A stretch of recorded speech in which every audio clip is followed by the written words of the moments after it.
এমন সময় দেখি একটা বিরাট বড় সাপ আমার দাবড়াইতেছে। আল্লাহু আকবার। একটা মস্ত বড় সাপ আমার দাবড়ায়।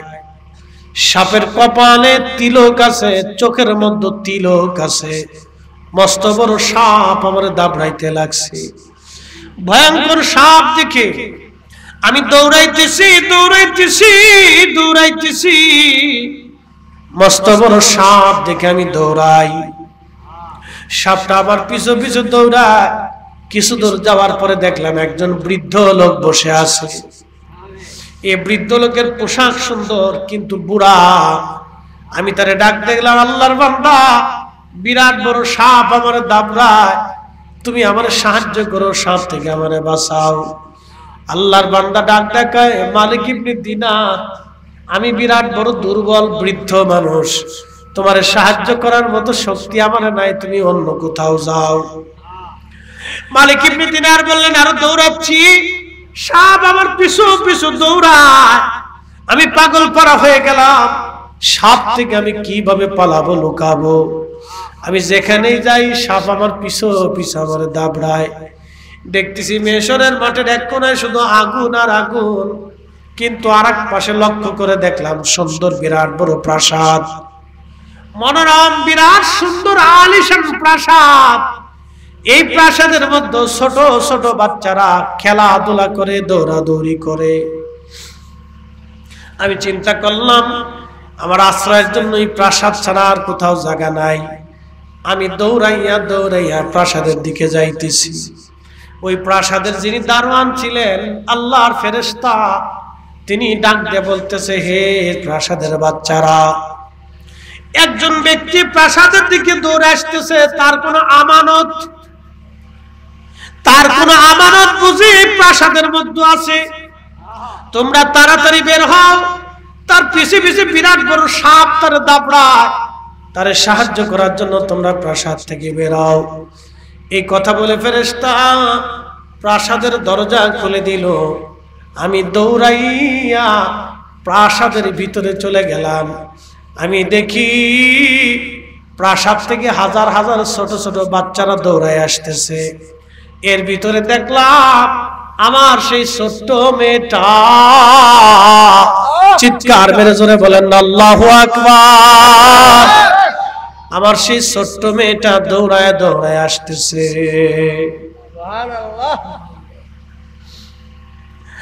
আমার এই ছোট্ট মেয়েটি দৌড়ায় দৌড়ায়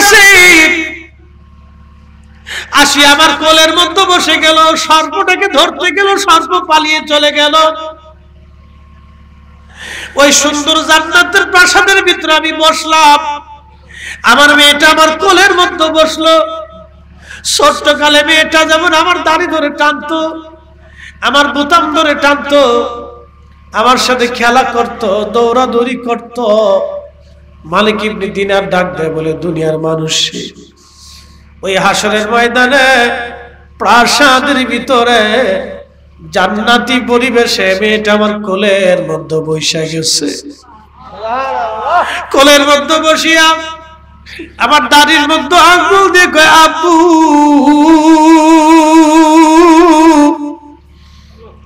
তোমার কি এখনো সময় হয় নাই তুমি মদপাই থেকে ফিরে আসবা? তোমার কি এখনো সময় হয় নাই তুমি নামাজের দিকে ফিরে আসবা? তোমার কি এখনো সময় হয় না আব্বু তুমি আল্লাহর দিকে ফিরে আসবা?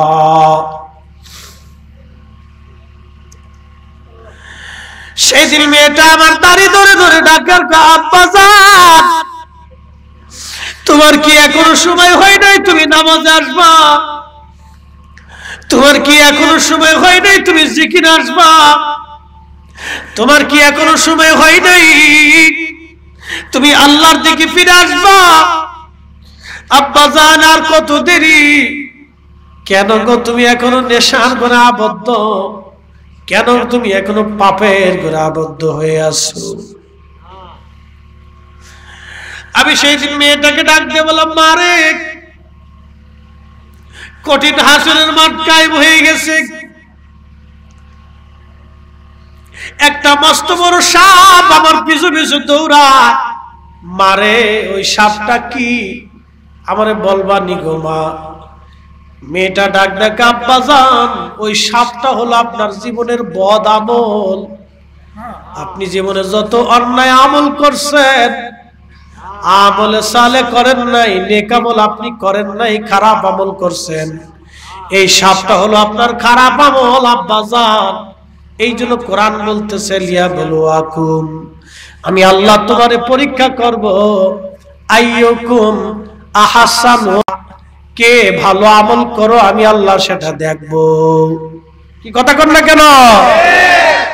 যদু মাহফিলের নাম সুন্নি সম্মেলন, মাহফিলের নাম ঈদে মিলাদুন নবী মাহফিল, মাহফিলের নাম তাফসীরুল কুরআন মাহফিল, মাহফিলের নাম ইসলামী মহাসম্মেলন, মাহফিলের ব্যানারে লেখা আছে হালকায়ে জিকির, মাহফিলের মধ্যে লেখা আছে ইসলামী জলসা, মাহফিলের মধ্যে লেখা আছে সালানা জলসা, ইসলাহী সম্মেলন, যত নামেই হোক সব মাহফিলে কিন্তু কোরআন ও সুন্নাহর কথা হয়, আল্লাহর জিকির হয়। কথা কোন ঠিক কিনা? সব মাহফিলে জিকির কার? আল্লাহ। জোরে বলেন। সব মাহফিলে জিকির কার? আল্লাহর। নাম যেটা হোক কাজ আল্লাহর, নাম যেটা হোক কাজ আল্লাহর, নাম যেটাই হোক কাজ কার? আল্লাহ তার রাসূলের কাজ, কাজ একটাই। ঘুরে ফিরে সবার কাজই কিন্তু একটাই, মানুষকে আল্লাহর দিকে ডাকা। কি কথা কোন ঠিক কিনা? কার দিকে ডাকা? আল্লাহর দিকে ডাকা। সবার কাজে আল্লাহর দিকে ডাকা। মেয়েটা ডাক ডাকা বাজার এখনো কি সময় হয় নাই, তুমি নামাজে ফিরে আসবা। আব্বারে ওই সাপটা হলো আপনার জীবনের বদ আমল, গুনাহ আমল, গুনাহ।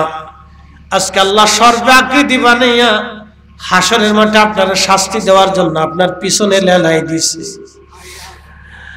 মালিক ইবনে দিনার ডাক ডাকা মারে ওই যে আমরা হাসরের ময়দানের পাশে একটা বৃদ্ধ লোকরে দেখলাম সুন্দর পোশাক পরারে মা, ওই বৃদ্ধ লোকটাকে মেয়েটা ডাক ডাকা আব্বাজান ওই বৃদ্ধ লোকটা হলো আপনার নেক আমল।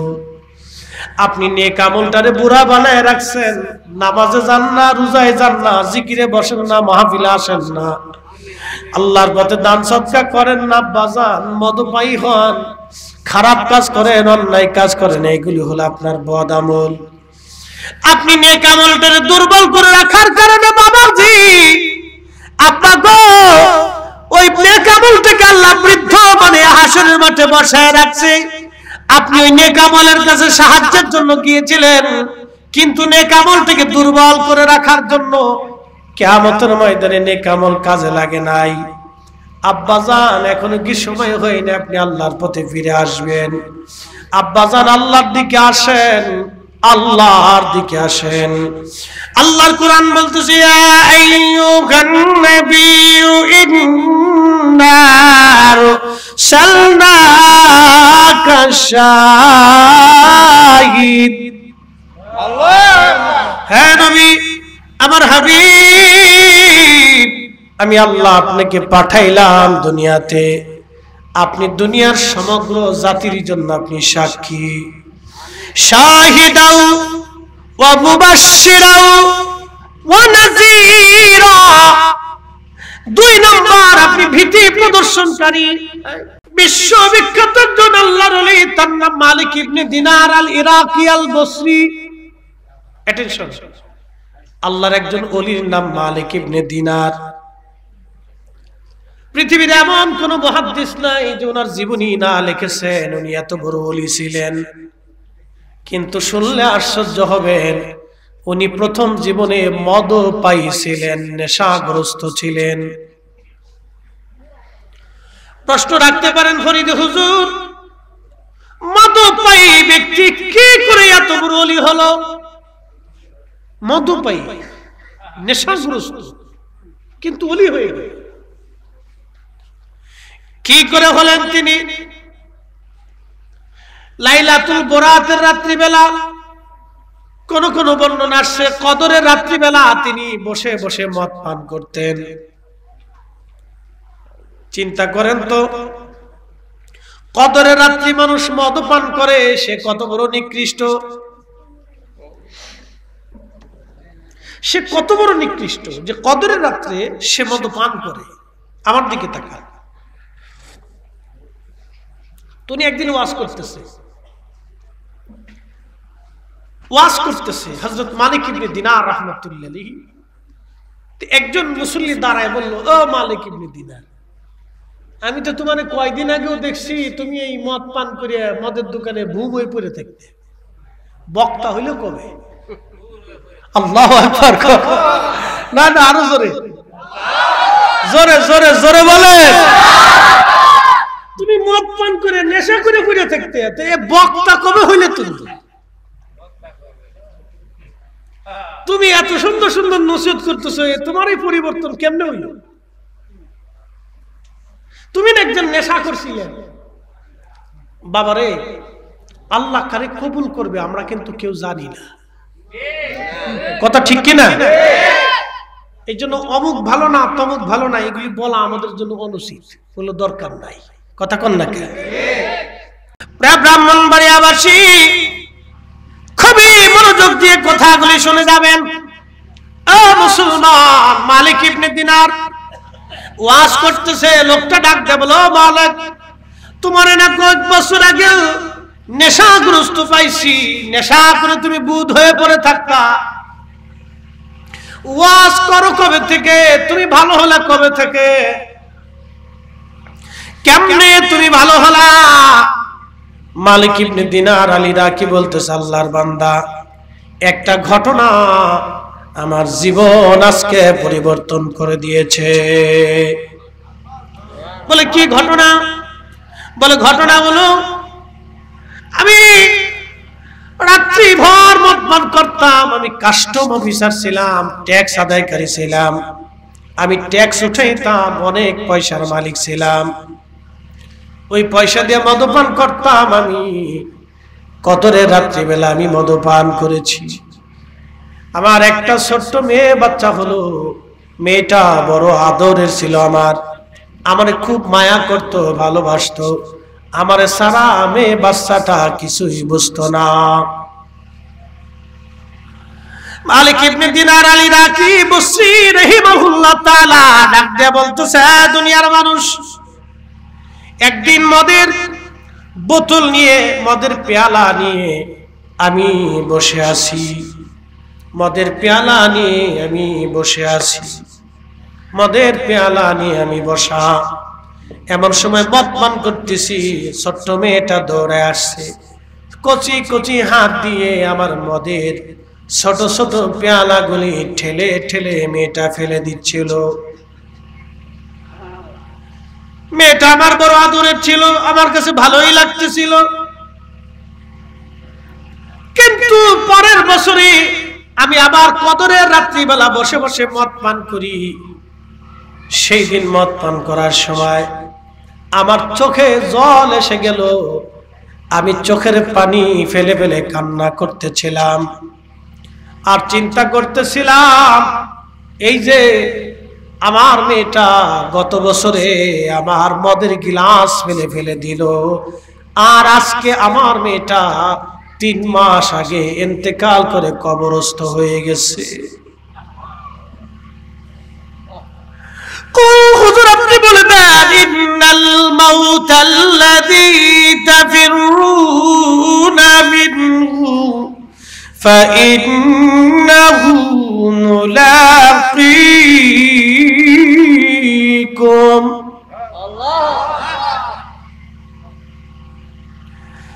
আল্লাহর কোরআন বলতেছে, হুজুর আপনি বলে দেন আপনি বলে দেন, মরণ থেকে তুমি যতই পালাও, মরণ তোমার সঙ্গে মোলাকাত করবে, মরণ থেকে পালানোর কোনো রাস্তা নাই। একদিন মাটির ভিতরে হবে ঘরে, মন আমার কেন বান্ধ দালান ঘর। প্রিয় উপস্থিতি, খুবই মনোযোগ দিয়ে শুনিয়া যান।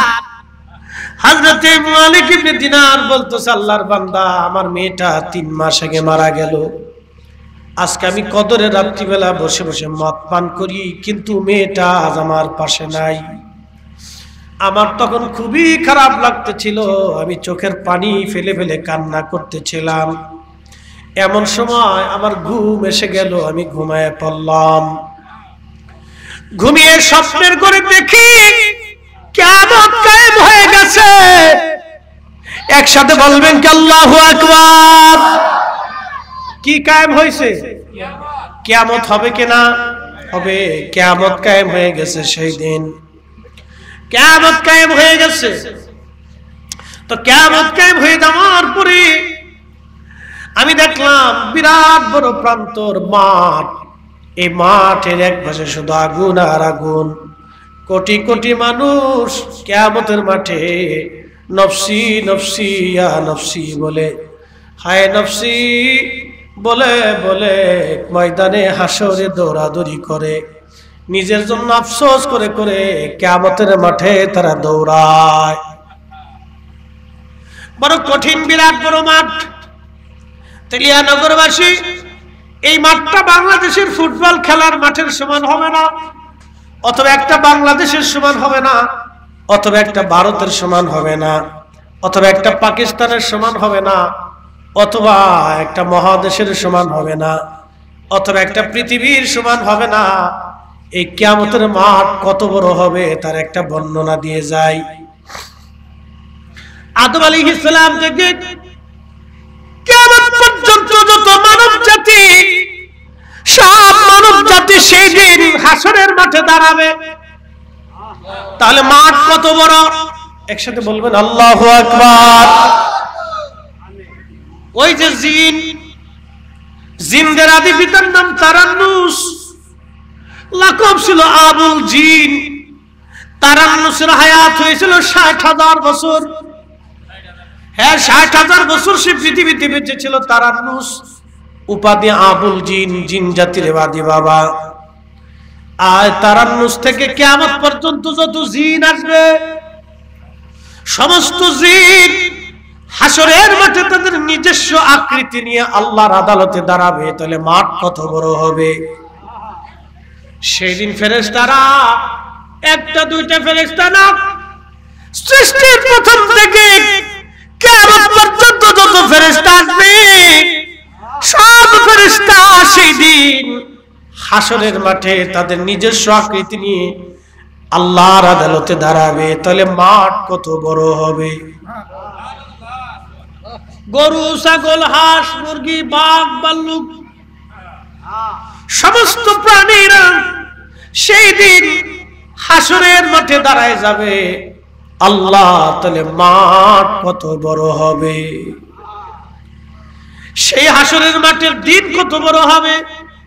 আল্লাহর কোরআনে আমার মালিক আমার আল্লাহ বললেন, তাআরুজুল মালাইকাতু আর-রূহু ইলাইহি ফি ইয়াউমিন কানা মিকদারুহু 50 আলফা সানা। একবার জোরে বলা যাবে কি সুবহানাল্লাহ? আল্লাহুম্মা সাল্লি আলা সাইয়্যিদিনা মাওলানা মুহাম্মদ ওয়া আলা আলি সাইয়্যিদিনা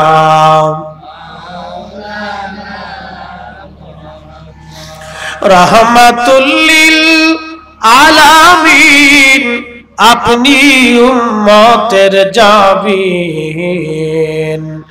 रहमतुल लिल आलामीन अपनी उम्मतेर जाबीन। गुनाहगारेर অতি আপনজন আল্লাহর নবী, নূরের নবী ও আপনি আমার জীবনের জীবন। তেলিয়ানগরবাসী, আল্লাহর কোরআন বলতেছে দুনিয়ার 50,000 বছর এক জায়গা করলে যত বিরাট, একসাথে বলবেন আল্লাহু আকবার। দুনিয়ার 50,000 বছর এক জায়গা করলে যত বিরাট, হাসরের একটা দিন হবে তত বিরাট। দুনিয়ার 50,000 বছর এক জায়গা করলে যত বিরাট, হাসরের একটা দিন হবে তত বিরাট। জোরে জোরে বলেন আল্লাহু আকবার। সেই দিনের মালিক কে? না না, জোরে বলেন কে? মালিক ইয়াউমিদ্দিন, সেই বিচার দিনের মালিক আমার আল্লাহ। তাহলে সেই দিনের কত বছর পার হবে একটু চিন্তা করে আপনি বুঝেন। আল্লাহ হাসরের দিন বড় ভয়াবহ হবে, বড় বিরাট হবে, বড় কঠিন হবে। মালিক ইবনে দিনার বলেন দুনিয়ার মানুষটি, হাসরের মাঠ কায়েম হয়ে গেল, আমি স্বপ্নের ঘরে দেখতে লাগলাম। চারিপাশে শুধু আগুন আর আগুন, কান্না কান্না কান্না, কেউ কারো দিকে তাকায় না। করোনা গেছে কয়দিন আগে, করোনা গেছে কয়দিন আগে, কোটি কোটি টাকার মালিক মারা গেল, সন্তান তার কবরের পাশে আসে নাই, জানাজায় আসে নাই, গোসলে আসে নাই। আমার দেশের যারা কোটি কোটি টাকা দুর্নীতি করে মাইরা খাইয়ে দিল, কোটি কোটি টাকা দুর্নীতি করলো, ওরা নিজেরা বুঝে না যে এই টাকা আল্লাহ আমাকে, এই টাকা আমাকে মুক্তি দিবে না, এই টাকা দুনিয়াতে রেখে যাব, সন্তান আমার কবরে যাবে না, হাসরের ময়দানে সন্তান 4 মাসে কাজে লাগবে না। কি কথা বলেন ঠিক কিনা? ঘুষ খাইয়া, সুদ খাইয়া, হারাম উপার্জন করে, গরিব মানুষ এতিমের রক্ত নষ্ট করে, দরিদ্র মানুষের হক মেরে দিয়ে, বৃদ্ধ মায়ের ওষুধের টাকাটা মেরে দিয়ে, আমার গরিবের সালির টাকা মেরে দিয়ে কোটি কোটি টাকার মালিক যারা হইছে, বেগম পাড়া যারা বাড়ি বানাইলো, কিয়ামতের ময়দানে সন্তান স্ত্রী 4 পয়সাও কাজে লাগবে না। ঠিক না? জিন্দেগি বরবাদ, জিন্দেগি বরবাদ। হায় আফসোস তাদের জন্য মেহশরের কঠিন মাঠে, তাদের পিছনে 18 কোটি মানুষ মামলা করবে আল্লাহর আদালতে। চিন্তা করেন, দুনিয়ার আদালতে মামলা হলে পাক পুকুর দিয়ে বের হয়ে যাওয়ার সুযোগ আছে, কিন্তু এমন একজনের আদালতে মামলা হবে, তিনি আমার রব, আমার আল্লাহ, যে আদালত থেকে নিষ্কৃতি করার আর কেউ নাই। কথা বলেন ঠিক কিনা? ও তেলিয়ানগরবাসী, খুব মনোযোগ দেন। আল্লাহর আদালতে 18 কোটি মানুষ মামলা করবে, আল্লাহ আমার টিনের টাকা, রাস্তার টাকা, জমিনের টাকা, আমার বরাদ্দের টাকা, আমার কৃষির টাকা, আমার তেলের টাকা, আমার সারের টাকা, আমার বীজের টাকা, আল্লাহ আমার চিকিৎসার ওষুধের টাকা, এগুলি সব তারা নিজেদের স্বার্থ মতো নিয়ে চলে গেল। আল্লাহ আজকে তুমি মালিকের দরবারে বিচার দায় করলাম। আল্লাহ গো, ইয়া রাব্বাল আলামিন, এই মামলার আজ ফয়সালা তুমি দিয়ে দাও। আল্লাহ পাক ডাক দেবে ফেরেশতারা, রে আমার এই বান্দাদের পাওনাগুলি মিটিয়ে দাও, মিটিয়ে দাও। ফেরেশতারা এসে বলবে, রব্বুল আলামিন পাওনাদার এত বেশি, মিটাইতে মিটাইতে, পাওনাদারে দিতে দিতে বান্দার সমস্ত নেকি শেষ হয়ে গেছে।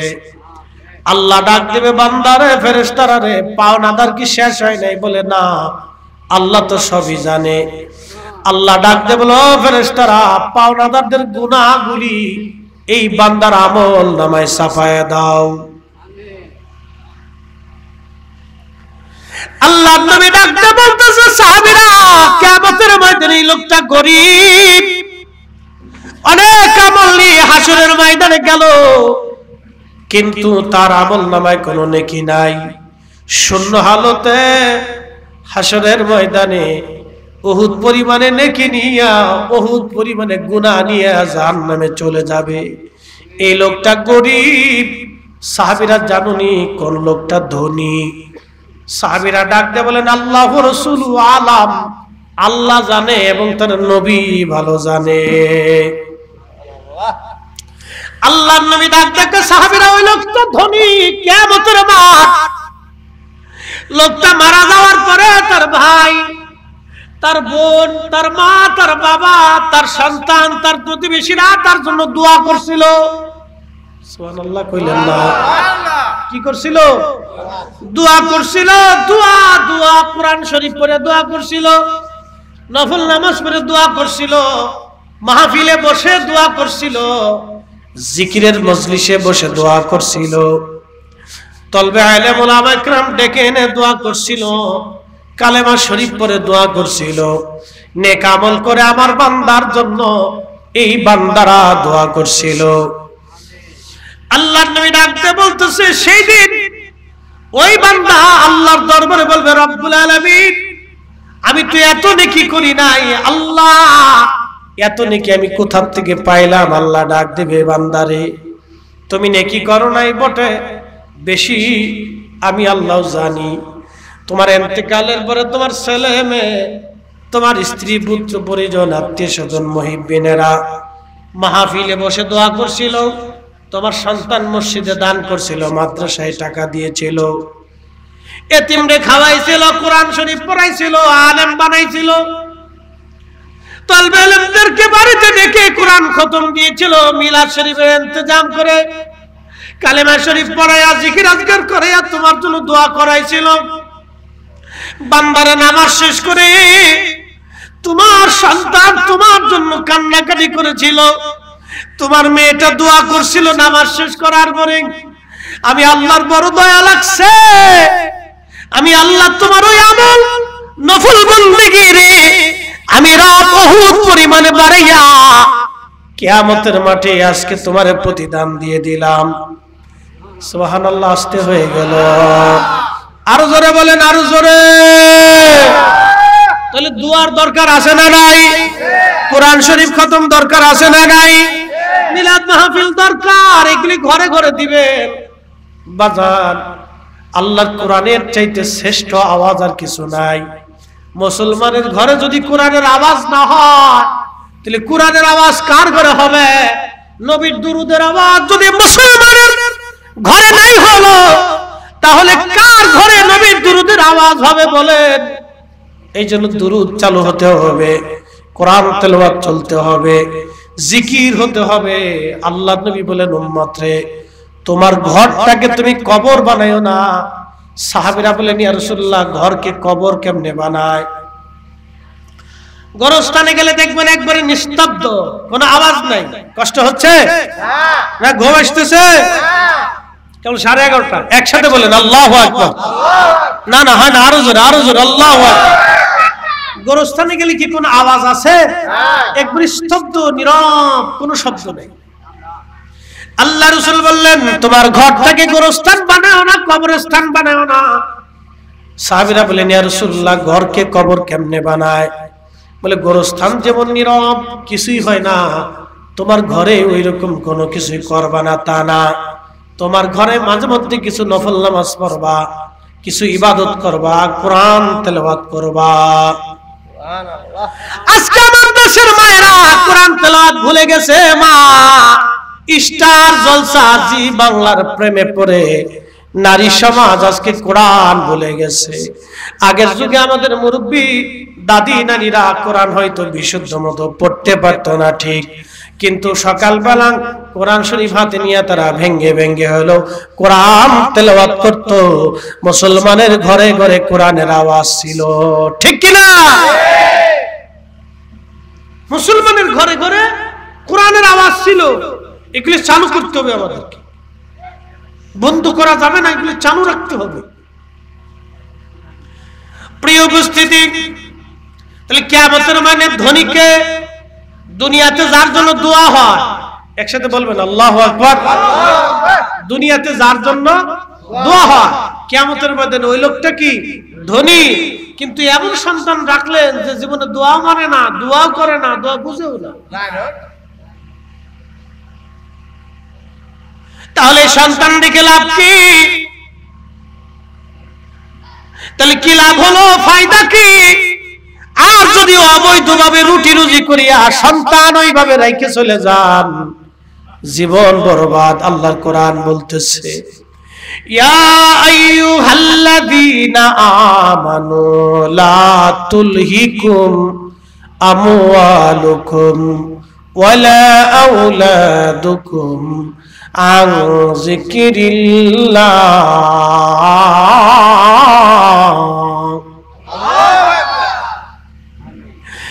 আল্লাহ ডাকে ঈমানদার, খুব মনোযোগ দিয়ে, হে ঈমানদার, সম্পদের প্রেমে, সন্তানের মোহে, সন্তান এবং সম্পদ, সন্তান এবং সম্পদ এই দুইটার মোহে তোমরা আমি আল্লাহর জিকির থেকে নিজেকে গাফেল করিও না। আমার দেশের যারা প্রথিতযশা, দুর্নীতি, টাকা মেরে দিল, সন্তানের প্রেমে পড়ে তাকে টাকা মারলো, সম্পদের মোহে পড়ে তারা আল্লাহ ভুলে গেল। কথা বল না, ঠিক কিনা? এগুলি সন্তান এবং সম্পদের মোহে পড়ে। কিন্তু আল্লাহ কোরআন বলতেছে, এ বান্দা, সন্তান এবং সম্পদের মোহে পড়ে আন যিকরিল্লাহ, তুমি আমার জিকির থেকে গাফেল হইও না। যদি হও তো কি হবে?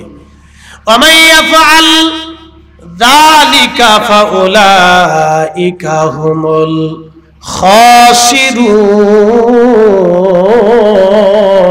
খাসিরুন। আমার রব, আমার আল্লাহ ডাকতে বলতেছে, বান্দারে, সম্পদ আর সন্তানের প্রেমে পড়ে তুমি যদি আমার জিকির থেকে গাফেল হও, তাহলে এমন ক্ষতিগ্রস্ত হবা, এমন ক্ষতি তোমার হয়ে যাবে, এমন সর্বনাশ তোমার হবে যে সর্বনাশ তুমি আর পোষাইতে পারবা না। জিন্দেগি তোর যাইরে ফাঁকি দিয়া রে সোনার আদম, জিন্দেগি তোর যায় ফাঁকি দিয়া। ও আদম রে,